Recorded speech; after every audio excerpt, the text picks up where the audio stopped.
los años 70, Puerto Montt tenía una población cercana a los 60.000 habitantes. Pese a eso, nuestra zona no estaba exenta de la conflictividad imperante en nuestro Chile.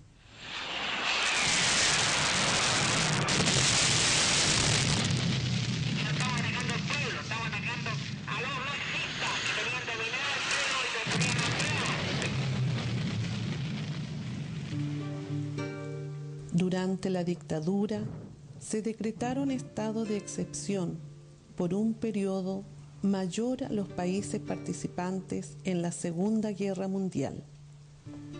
La gran mayoría de la población sufrió las consecuencias de las decisiones dictatoriales. Como producto de la represión desatada, se cometieron asesinatos, desaparecimientos, encarcelamientos, tortura, exilio, humillaciones, relegaciones, exoneraciones.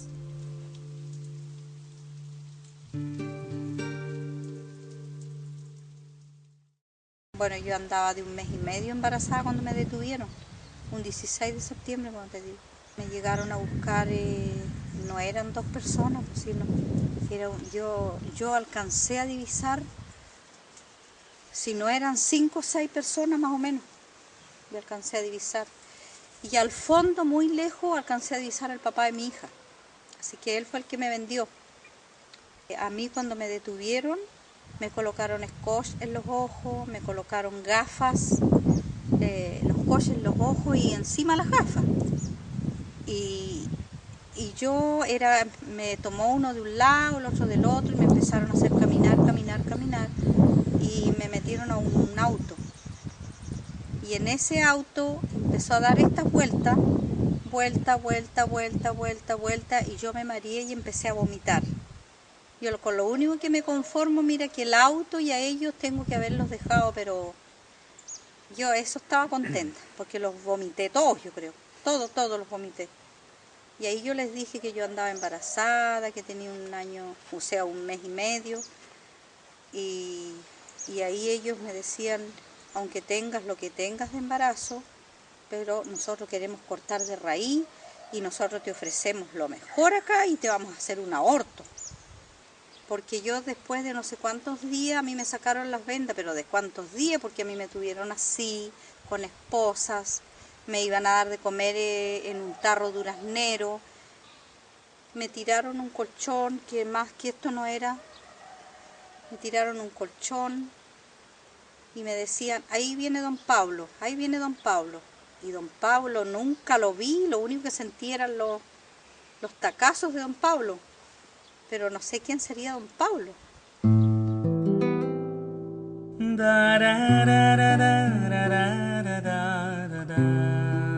En la llegada a Chinchín, cuando llegué, pasé mi carné y empecé a ver por los apellidos, toda la cosa, y habían estado mis hermanos, pero de mi papá no me dijeron nada. Cuando llegué a Chinchín, pasé por delante de la cárcel, la que se ve por fuera, pero la cárcel de mujeres estaba por el lado atrás y me encontré con una tía, mi tía Guillermina Groff. Pero te voy a decir que yo cuando llegué a Chinchín,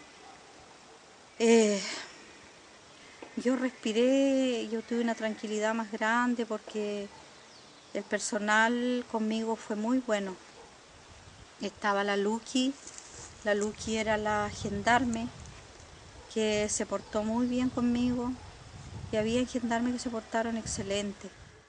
Cuando yo estaba detenida y me llegaron los dolores del parto, mi bebé prácticamente casi nació ahí en la cárcel. Me llevaron porque yo estaba sangrando mucho.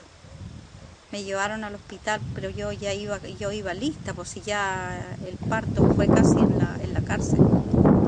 Me llevaron, yo creo que fue susto, me llevaron al hospital, eran las 5 de la tarde, yo miré el reloj y de ahí tuve la guagua y a Chinchín de nuevo. Y ahí estuve yo 3 meses con mi bebé. A mí me costó mucho, por ejemplo, No. Porque yo pasé a consejos de guerra con mi guagua igual. Ella tenía como 3 meses y pasamos un pelotón, te lo voy a decir así, a consejos de guerra, y yo era la única mujer con mi bebé.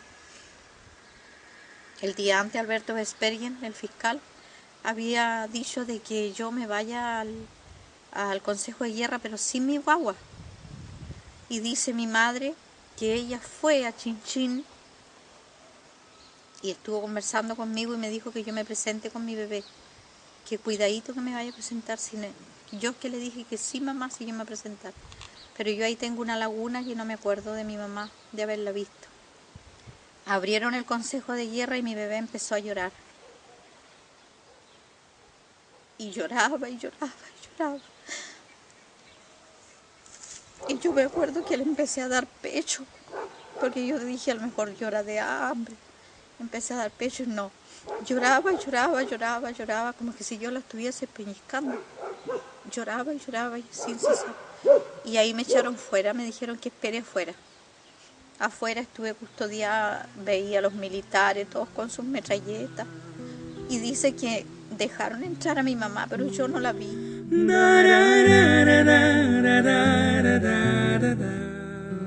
Me ha costado mucho todavía de decir de que a mí en Santiago la gente que había ahí, que yo nunca pude lograr de conocerlo, gente desconocida, que llegaban ahí a mi pieza y me violaron. Eso es lo que yo no, hasta los días de hoy, no puedo contarlo, me cuesta mucho. Porque violaron mi integridad física y como mujer me dañaron para toda la vida. En la fosa donde sobreviví. En términos represivos, aquí fue René Villarroel Sobarzo, alias Juan Metralla. La represión vino por él. Los fusilados del Toro son consecuencia de Juan Metralla. Él era el teniente de carabineros de la tenencia de Fresia, el que mandaba todo. Él mandaba a torturar y torturaba a él también. Él torturaba. Y hay 8 fusilados que si no hubiese sido por él no se hubiesen fusilado. Se han olvidado los gobiernos que en los países latinoamericanos han habido dictaduras y se ha indemnizado a los que fueron torturados, a los que fueron presos políticos. Sin ir más lejos, Argentina indemnizó a todos los presos políticos, a todos. Incluso si iba una embarazada, había estado presa política y con su embarazo, a la mamá y a la guagua que nacía se indemnizaba. Y así fue en Argentina. Yo he estado mucho en Argentina, he conversado mucho con los argentinos. Y lamentablemente aquí en nuestro Chile no pasa eso. Igual como le había dicho, a los 3 días me sacaron a la sala de tortura, que quedaba frente al pozo de agua que hay arriba en el auto. Y de ahí me aplicaron corriente.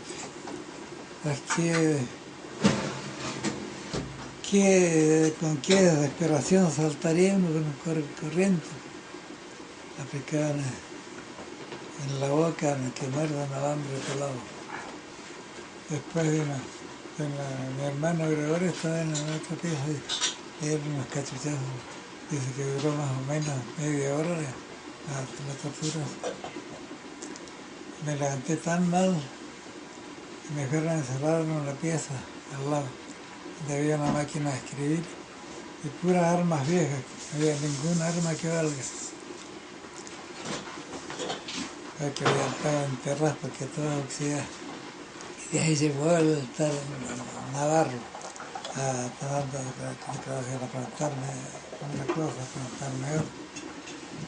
Y yo, como estaba de mal, le dije, ¿qué quiere que le diga? Le dije, le levanté la voz, porque nada debo, nada tengo que decirle, le dije.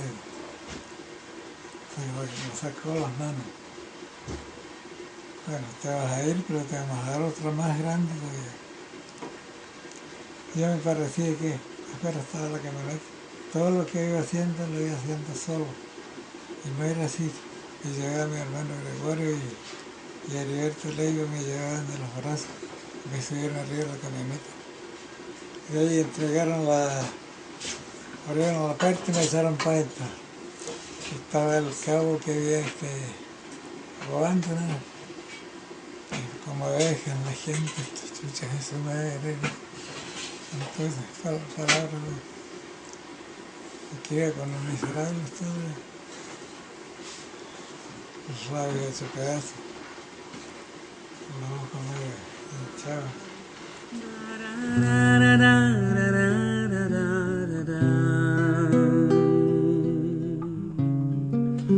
Siempre desde el 11 de agosto hasta el 27 de mayo del 76. De agosto del 75.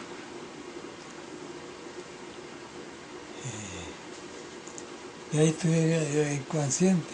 Tuve 20 días que andaba como un tantito. Andrés Bono, me acuerdo, me decía, ¿qué te pasa, Lalo?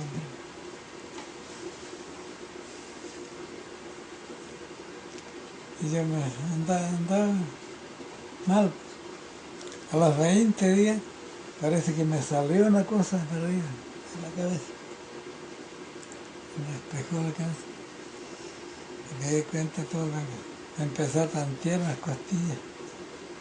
5 coches, las costillas soldando. Y orinando pura sangre. Y de ahí lo dejaron libre, pero de ahí empecé a tramitar ya para enfermedad. Por eso perdí las pastillas y perdí un riñón. Mucho de ley. El que dejé todo botado. Mira, con las puras mujeres aquí, ¿no? Tenía una madera, había hecho esta casa aquí. Y la madera que venía de la casa vieja, estaba más allá, se la robaron todas. La robaron hasta sinvergüenza aquí, que la entrada. La democracia yo creo que está más estable, creo que nunca más volverá a suceder esto. Porque pasaron cosas tan terribles en toda América Latina en esos años. Y creo que mismo Estados Unidos estuvo metido en esto. El cielo recuerda hasta el verano, ese septiembre sin primavera. Este es el lugar donde yo permanecí durante 2 años, el año 75-77, aunque previamente había estado incomunicado en otros lugares, como la casa de tortura que existía en la Fundación Chiloé, y en otras celdas donde estaba realmente incomunicado. Y después vine a permanecer aquí durante un largo tiempo hasta poder cumplir la condena que se me asignó por un consejo de guerra de ese entonces. Aquí esto para mí es un sitio donde nosotros entendimos realmente lo que era la represión y el fascismo. Espero uno como ciudadano, como persona, que nunca más vuelva a ocurrir estas cosas. Bueno, nosotros nos despertábamos a las 8 y pasábamos, venían los gendarmes a pasar el número, o sea, a contarnos, digamos. Y posteriormente nosotros nos dedicábamos dentro de las celdas a hacer un trabajo, por lo general se hizo mucho el trabajo detallado, algunos compañeros que trabajaban también en otras actividades, Y probablemente eso podríamos en algún momento, después del momento más grave, más difícil que eran las semanas o a veces meses de incomunicación, aquí podíamos nosotros dedicarnos a jugar ajedrez, por ejemplo, que fue una cosa muy difundida y que servía muchísimo para soportar los malos momentos del presidio. Y bueno, después la alimentación teníamos que prepararla nosotros solos, hacíamos por turno, hacíamos la comida, charlábamos, discutíamos algunas cosas que nos interesaban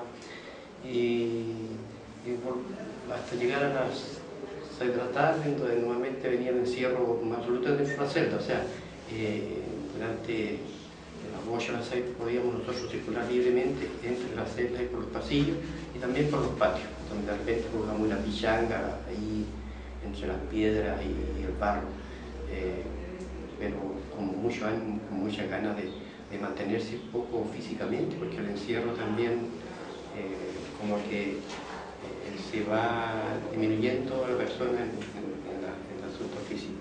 Entonces tratamos de contrarrestarla, muchas veces haciendo gimnasia, haciendo deportes. Importantísima con respecto a la solidaridad de nuestra familia, lo que ellos pudieron hacer por nosotros, lo que tuvieron que soportar, y fueron, digamos, durante ese tiempo un apoyo enorme que tuvimos para poder soportar los días y meses y años de encierro. Al escuchar a la orquesta de los niños,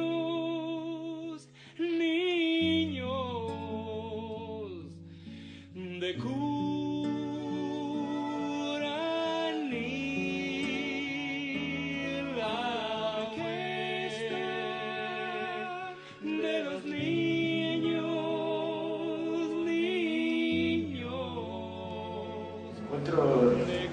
acá en la cárcel de Chichén, en la celda número 23, después de 34 años, oportunidad en la que llegué en el mes de mayo del 74, y después de haber pasado por las dependencias de investigaciones, donde estuve aproximadamente entre 15 o 20 días, donde recibí mucho apremio físico, tortura en general. Llegar a la cárcel, en realidad, para nosotros en esa oportunidad, desde el punto de vista de nuestro concepto, era prácticamente un alivio, porque sabíamos que estando en la cárcel ya no continuaban las sesiones de tortura, por lo tanto lo veíamos como una situación de alivio. Eso implicaba los trastornos que le produce al ser humano el estar en situaciones límite, donde sus valores son totalmente trastocados y pierde todo sentido de el ser humano como tal, y por lo tanto tiene una visión distinta de lo que son sus valores y su condición de ser humano. El paso por la cárcel lamentablemente es una historia complicada para mí como persona. Había ingresado a trabajar recién y también se me frustró toda mi vida, pero afortunadamente he sabido llevar y me he sabido sobreponer a esta etapa de mi vida y lo he sabido sobrellevar. Sin embargo, hay un aspecto que quiero recalcar y dejar un testimonio para agradecer a mi familia que me acompañó siempre, que de alguna manera también ellos sufrieron indirectamente el paso de este episodio que viví yo, porque indirectamente de alguna manera también ellos vivieron esta etapa difícil junto a mí, nos costó muy caro porque fue una época demasiado dura. Mi padre quedó sin trabajo, mi hermana, que fue la que más me acompañó también en esta oportunidad, yo en esa época soltero, perdió los años de estudio, no pudo continuar estudiando, y obviamente yo, después de un año y tanto en la cárcel, no pude tampoco terminar ni conseguir en esa oportunidad los objetivos con los cuales me había trazado. Soy Lucio Villarroel, expreso político. Este era el famoso ingreso que teníamos que hacer para llegar a este lugar donde funcionaba la Fiscalía Militar. También habían 2 salas de interrogaciones donde teníamos que hacer nuestras declaraciones. Aquí funcionó la fatídica Fiscalía Militar, donde se decidió sobre la vida o la muerte de tantas y tantas compañeras. De aquí salieron los ejecutados políticos de esta zona. Nosotros o volvíamos a investigaciones para que se nos siga procurando, o decidían mandarnos a Chinchín, que era el lugar donde recién se nos reconocía como detenidos, digo. Y después nuevamente a volver al lugar para que se nos condenara. En mi caso, tuve una condena de 3 años y un día. Cumplí 2 años y medio de prisión. Ese septiembre sin primavera, con millones de lágrimas. Sí, también recuerdo de que en uno de los traslados, con el afán de escondernos de organismos internacionales que andaban visitando ese tiempo a Chile, como la Cruz Roja Internacional, nos sacaron del cuartel de investigación y nos llevaron al gimnasio de la base naval. Y ahí estuvimos como 3 o 4 días. Y también sufrimos apremios ahí en la base naval. Tenía acá para los interrogatorios, la declaración. Al salir, me cruzo con mi padre. Nos abrazamos porque en realidad él no sabía mi lugar de detención donde estaba. Y los agentes del SICAR rápidamente, cuando se acercaron de nosotros, nos dijeron que no era fiesta de año nuevo para estarse dando abrazos, y que si seguía insistiendo mi padre en saber de mí, también iba a ser detenido. Así que sí fue bien fuerte la situación por la amenaza de que fue objeto mi padre. Temí en realidad que le pasara. Rosas y claveles rojos no nacieron ese año. La ortiga invadió el jardín. Personas sin valores decidieron sobre la vida o la muerte de nuestros compatriotas. Y nosotros solamente el delito que cometimos era pensar distinto, tener sueños, soñar una sociedad mejor, luchar por más justicia. Pero eso no creo que pudiera ser justificación para vivir tanto horror en realidad. No había tenido experiencia sobre lo que era el racismo, yo creo que nadie la tenía, pero en todo caso fue bien tremenda la situación. Se rompieron familias, se perdieron vidas por el solo hecho de pensar distinto. Solo florecieron sonriendo al escuchar a la orquesta de los niños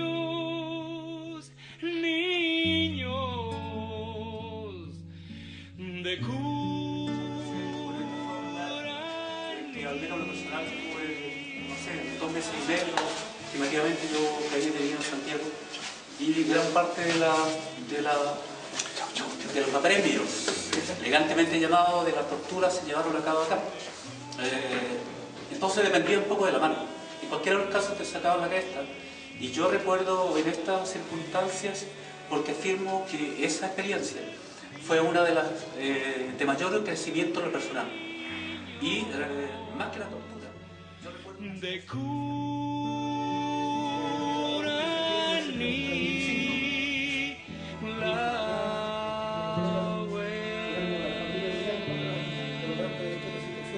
que a nosotros no son gratos los recuerdos que tenemos acá, sino que mucho más deprimente que donde yo estuve. hay un bloqueo, que este pasillo era más ancho. Me imaginaba que al fondo había lo que llamaban la patilla. el año 75 ya Pinochet de gobierno, un golpe militar, un grupo de jóvenes caen en todo lugar, entre jóvenes y viejos y dirigentes del partido caen en todo Chile. Y acá en Puerto Montt fue la excepción, entonces ahí en ese entonces también estuve detenido, en la mazmorra del CNI. Y posteriormente a un mes de tortura, junto a familiares y amigos, debo recordar que mi familia estuvo casi íntegra detenida y posteriormente llegan a la cárcel de Chinchín. Llegamos a Oyepo en el mes de septiembre del 75 a Chinchín, en calidad de detenido, aún sin tener, digamos, una precisión clara del por qué, porque uno tenía un cierto grado de rebeldía, pero en ningún caso fue un elemento que pudiese generar una suerte de peligro para ese entonces para los militares. Por lo tanto, uno siempre pensó que fue injusto el hecho que te hayan detenido y te hayan después transportado a la cárcel. Le contaba a mis amigos que me provoca una suerte así de alegría al saber que tú te vas a la cárcel. Entonces es como medio contraproducente pensar que tú te alegras porque te vayas a ir a la cárcel. Es decir, después de un mes de tortura yo creo que hay una razón no sumamente valedera para alegrarte de que en el subconsciente o tu consciente te indica que el hecho de que tú llegues acá no ibas a seguir sufriendo tortura, por lo menos la física, independientemente de que te privan de libertad. Era un ciudadano común y que no tenía ningún tipo de grado de delincuencia, por lo tanto, ese te marca un poco. Pero cuando tú llegas acá y ves que están tus amigos, tus compañeros están acá también, y algunos están mucho tiempo, y algunos están siendo condenados, ya han sido condenados o van saliendo de acá, y tú ves que ellos conservan, son tan íntegros, conservan el espíritu solidario que tienes tú con tus amigos y compañeros, eso es lo más importante que tú rescatas. Aquí, por fuerte que haya sido la dictadura, por mucho que te haya torturado, lo que no te va a matar era tu sentido de solidaridad, que se reflejaba muy fuerte aquí entre estas cuatro paredes, obviamente en un edificio. Por lo tanto, pensar que la actitud socialista, esa utopía que te pretenden encerrar, porque en el fondo lo que pretenden es matar la utopía encerrándote. Y decimos que las ideas no se encierran, por lo tanto, las personas estamos encerradas, pero las utopías siguen estando presentes. Independientemente que esté detenido o no, sabiendo que no sabía lo que iba a ocurrir, por lo menos había una esperanza de que este es un tema que era pasajero y que pronto, ¿no es cierto?, como decía el compañero presidente Salvador Allende, se abrirán las grandes alamedas donde pase el hombre libre, lo que hoy día está ocurriendo en Chile. Yo llegué aquí el 11 de diciembre del 73. Debe haber sido más de las 5, porque como a las 5 ya quedan todos encerrados, ya cuando yo llegué ya era tarde y todos encerrados, no sé la hora, pero no tenía idea. Cuando llegué, como te digo, abrieron la puerta y pum, como que a ti te tragaba, como que se hundía uno, una especie de vértigo que uno sentía, ¿te fijas? O sea, por lo menos yo lo sentía así. Y obvio, pues te miraban todas las que estaban adentro, que eran hartas mujeres, que la mayoría eran comunes, donde nosotros quedamos las mujeres, no nos dejaban adelante donde estaban los chiquillos, sino que aquí detrás, que hay parte de esto que se ve solamente el techo. No había ventana por los... No.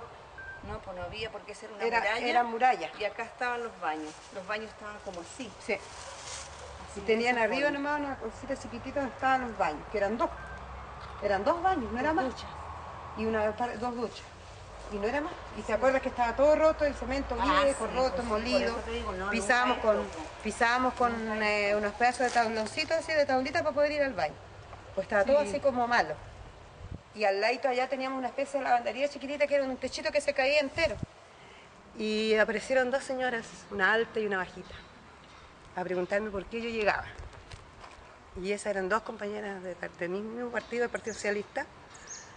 Eran de Chaitén las dos mujeres, dos compañeras. Una Eliana Rousseau y la otra Leontino Ñate. Llegó fin de año, la Navidad, la primera Navidad, fue la más terrible, yo creo, de todas las Navidades.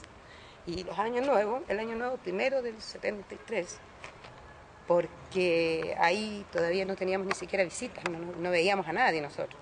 Sobre todo nosotras las mujeres que estábamos mucho más aquí detrás, no veíamos calle, no veíamos camino, no veíamos gente, no veíamos a nadie. Fue lo más terrible, como te digo, fin de año, el primer año acá, de fin de año. Después ya empezaron a llegar más compañeras. Por un lado nos alegraba de verlas vivas y por el otro lado, igual penca, fome de que también llegaran a donde estábamos nosotros y sin ninguna esperanza de cuándo saber de que íbamos a salir o no íbamos a salir o qué iban a hacer con nosotros, no teníamos idea. Bueno, en este espacio, la celda 14 del segundo piso de la cárcel de Chichín, tuve largo tiempo junto a Osvaldo Contreras principalmente y muchos otros compañeros cuando había hacinamiento. La verdad es que cobijamos a otros compañeros junto con el reconocimiento reiterado que hacen mis compañeros respecto a la actitud valiente y solidaria, sensible de nuestros familiares. También es justo reconocer la preocupación y la lucha que dieron diferentes organizaciones internacionales. La solidaridad internacional yo creo que evitó una masacre mayor. Así también es justo reconocer la obra, el compromiso con el ser humano del cardenal Raúl Silva Enríquez, un sector de la Iglesia, así también el padre Juan Espinosa, que fue el encargado de solidaridad aquí en nuestro sol. La verdad es que a ellos les debemos mucho. Fueron personas e instituciones que estuvieron cerca de nosotros y eso fue un aliciente significativo.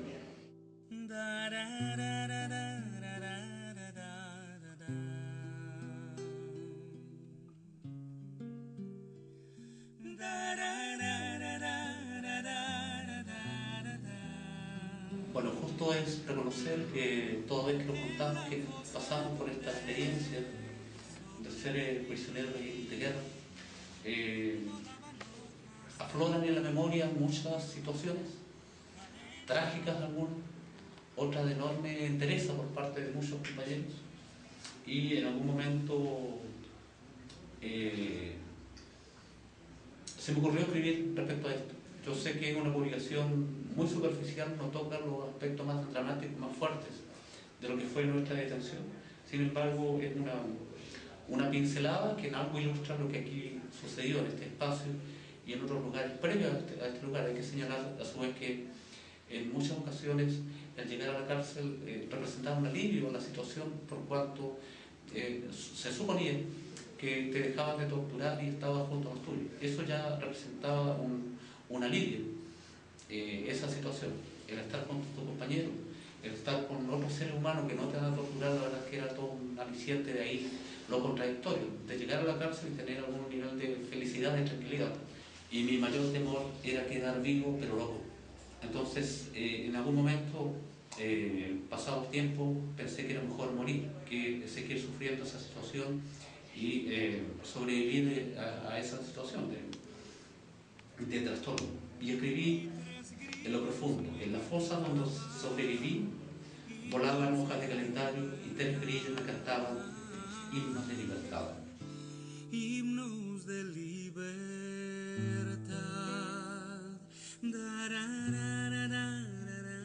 El cielo recuerda hasta el verano, ese septiembre sin primavera, con millones de lágrimas. Rosas y claveles rojos no nacieron ese año. La ortiga invadió el jardín. Solo florecieron sonriendo al escuchar a las orquestas de los niños de Curanilá.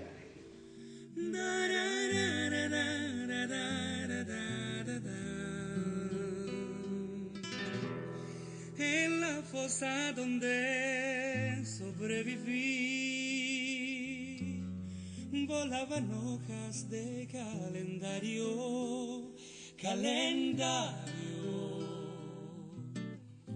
No fue guerra, fue un aplastamiento a civiles y uniformados democráticos.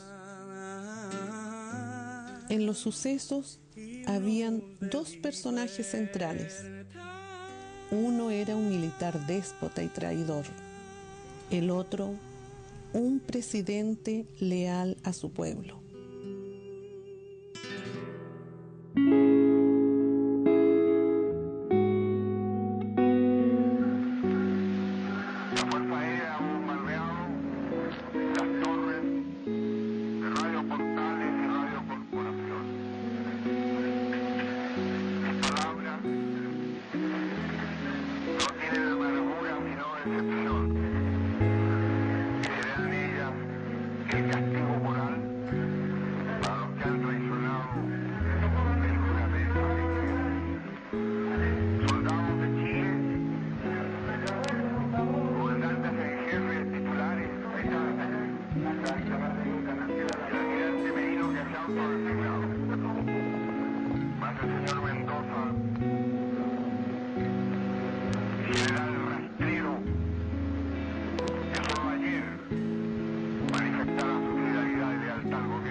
La historia es nuestra y la hacen los pueblos.